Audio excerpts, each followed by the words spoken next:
Okay guys, we're just going to show you the ingredients we're using today. We've got the chicken patties right here, which are Weaver. You can use any frozen chicken patty that you want for this, but we like these. It works very well. We got some American cheese, some tomatoes, got some very optional jalapenos for those who like a little spice, some lettuce, some what is that, bread and butter, pickles, some bacon we're going to throw on. We also have the buns. We are going to probably have some toasted and some not. We'll check it both out. And then we're going to cut the, well, we're going to microwave these fries. Yeah, we're gonna cut those into wedge. No, we're gonna microwave them first for about 4 minutes. Yeah. Then we.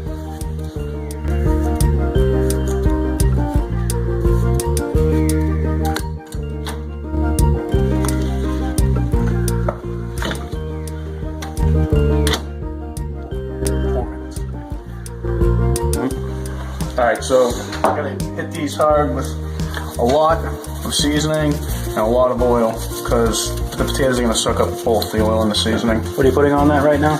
So we got garlic salt, cayenne pepper sparingly, some paprika, some salt, black pepper,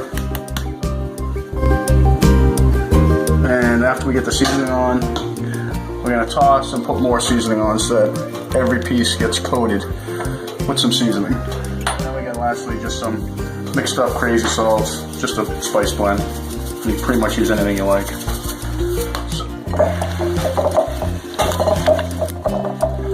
After we toss them, I'll season them again, toss them again, and then they go on the griddle.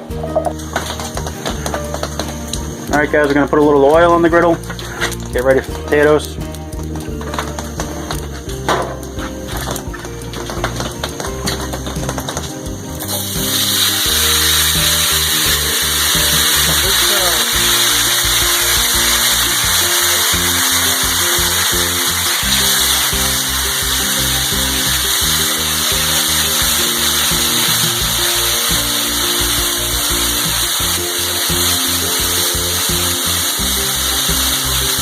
I don't want to spread them out nice and evenly so they get one side down on the oil.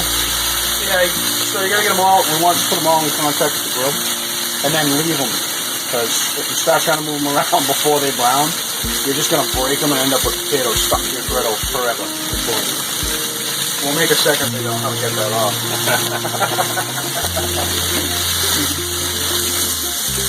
Well, starting to free up.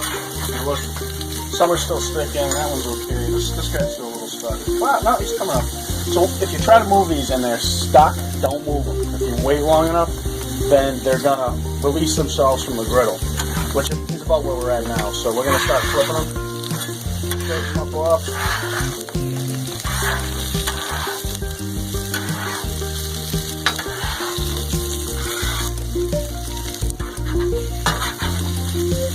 See that? It's a nice crusty brown.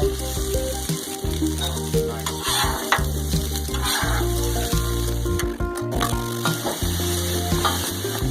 Actually, the tongs would have been better. Are you filming right now? Yeah.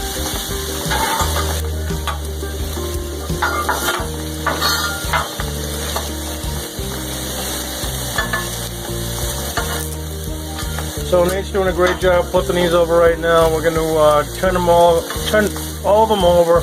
We're still waiting for Jeff to bring tongs out. He hasn't come out yet. Nate's working very diligently hard here. But I think Jeff left. I'm going to run in right now. I'm going to shut this off for a minute and grab some goddamn tongs. Jeff said forget those guys. I'm out of here. So Jeff gave us tongs. Look at this stuff. What are you supposed to do with that? What? I don't get it. I don't get it. Yeah, let's take that back. Now that we got rid of the tongs Jeff got for Father's Day from his 3-year-old daughter 13 years ago, yeah, we can actually flip the potatoes.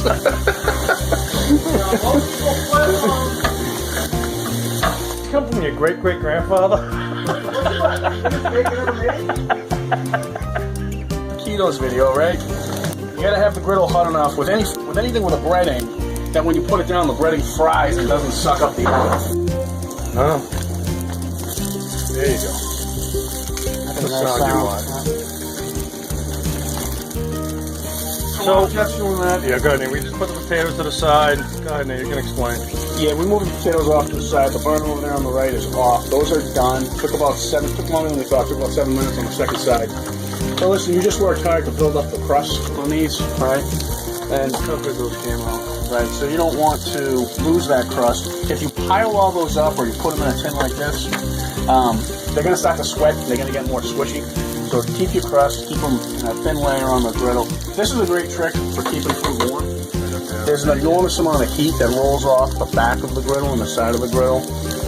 So, I mean, put anything you want to keep warm up here. I mean, there's literally a ton of heat radiating off of that. So that'll keep the bacon nice and warm and crisp. These will stay warm while Jeff gets the chicken patties done, and I think you're doing some toasted buns. Heat.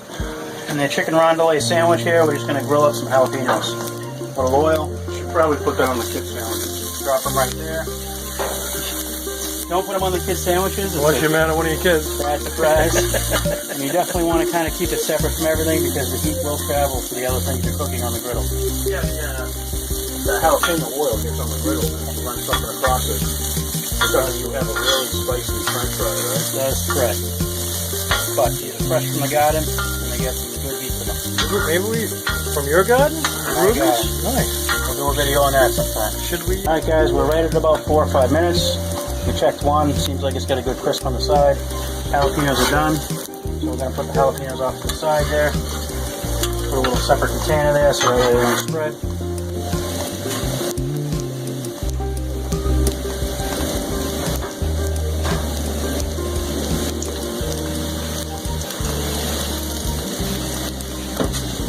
Look at that. Minus some bacon. Back, we're into this about 10-12 minutes between cheesing, flipping. As you can see, the rolls perfect. Gonna pull those off.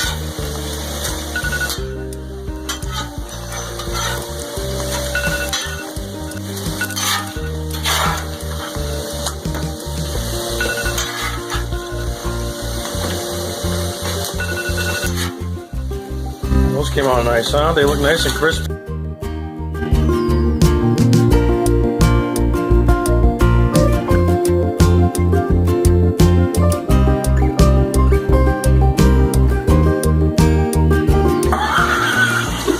This works.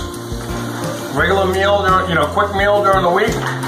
It works very well. You're out one night, you come home late, you're still hungry. Pour it up the grill, fire it up. It takes not more than 10 minutes, and it satisfies. It's perfect. It's also good to have in your freezer for the kids. And the kids love it.